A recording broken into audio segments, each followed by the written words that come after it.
Hi everyone, I'm immigration lawyer John Khosravi. Thank you for joining us again today. We're doing a live video, not the traditional Q&A where I come and take your kind of questions. On Mondays, I want to switch it up and just focus on particular topics that pop up and talk about those. So if you have questions related to the topic of today, which are travel ban waivers for the COVID-19 travel ban on TikTok, please throw them my way so we can take a look at that. But other than that, I'm just going to really talk about this and post this video out. We'll be back tomorrow, Tuesday, Wednesday, and Thursday doing Q&As on TikTok, Immigration Lawyer John, on Instagram, JQK Law Firm, and on Wednesdays on YouTube Live right there. But just note that this information is educational only, not intended as individual legal guidance. You should consult with an immigration attorney for help on that stuff. But with that, let's get it started.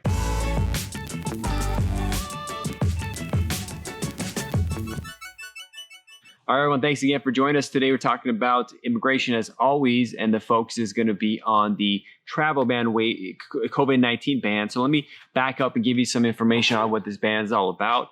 Once COVID-19 hit, President Trump started putting in some travel bans so people couldn't come in because they could potentially bring that infection to the United States. The first country that was hit, I think it was in January 2020, was China. So they had a ban where Chinese nationals couldn't come except certain circumstances. For example, if they're married to U.S. citizens, or it's a foreign person that has a minor child that's a U.S. citizen. There's a list of these on the proclamation that President Trump put out that was part of that travel ban. Soon after, Iran was added, then Europe, and then UK and Ireland, and then Brazil. So these are big countries, a lot of people that come here. And so the bans become a real issue, especially for those who have business in those countries or are traveling here back and forth for business reasons.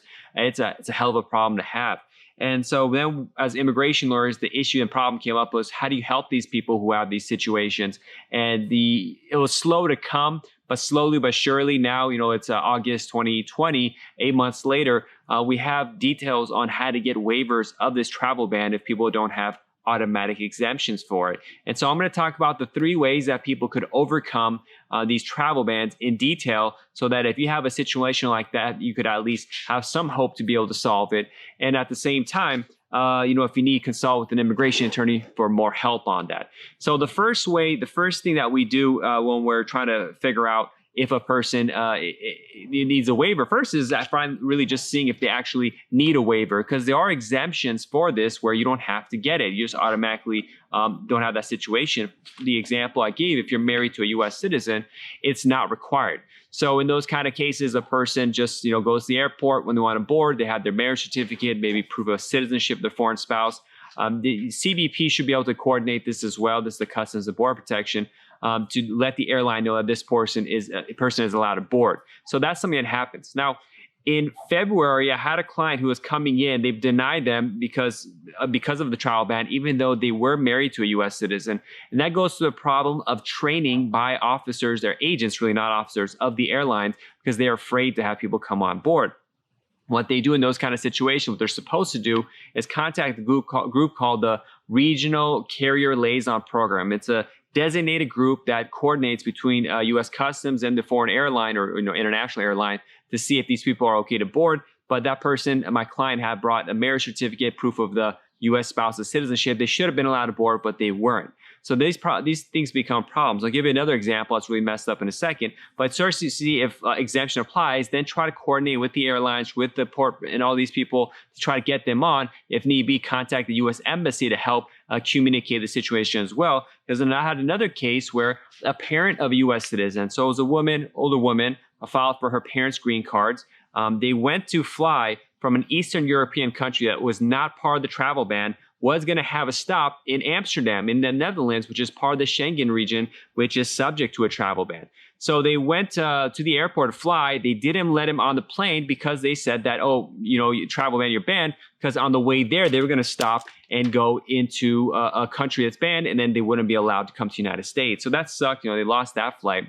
So at the time, we didn't have easy ways to get waivers. So the solution for them was, which we're going to get to first, is go to a second country that's not subject to a travel ban and wait it out. Wait in that country for 2 weeks, then get on a plane to come. So they did that. They went from their Eastern European country, went to Turkey, waited there 2 weeks. Now, you have to have money to do this kind of stuff. It's not cheap.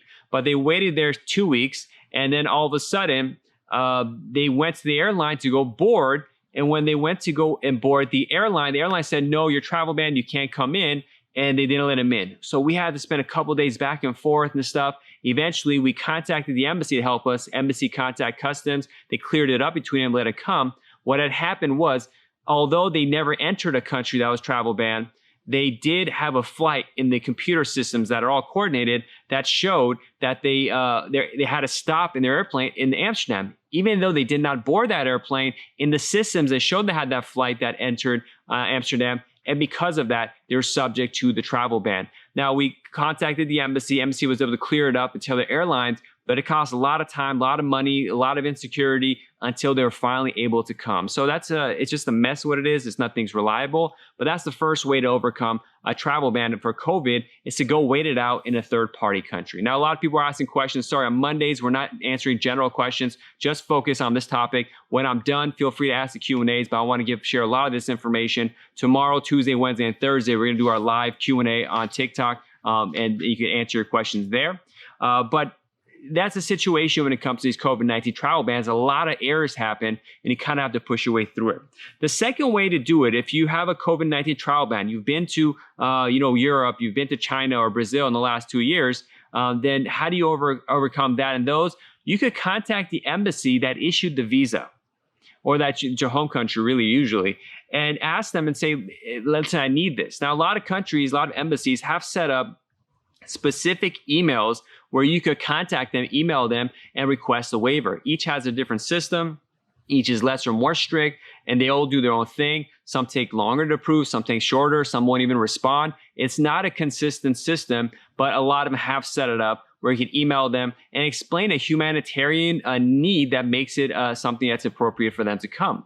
And so just be mindful, the embassies do have a route, but my preferred way is the third way to do it, which is contacting the port where the person is going to enter. So if they're going to fly to the United States, the first international airport that they're going to arrive in, some of these airports, you could contact the CBP station, the port there, the port director even.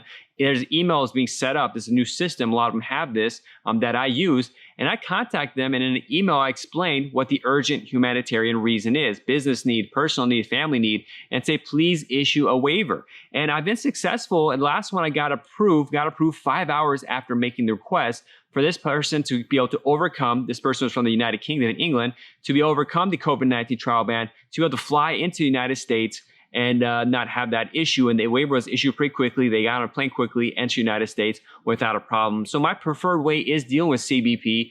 It's a one-on-one system. They're a little more transparent. The embassies, they're far away. They're busy. They're overwhelmed. CBP is overwhelmed as well, but they're answering pretty well. So they have systems set up. I know in San Francisco and Los Angeles, there's designated emails I could contact. And as a lawyer, really explain stuff really easily to them, so it's not convoluted. One problem that people have when they're applying on their own pro se, not everyone, but a lot of them don't have the proper email etiquette or the proper explanations, where just a run-on kind of thing.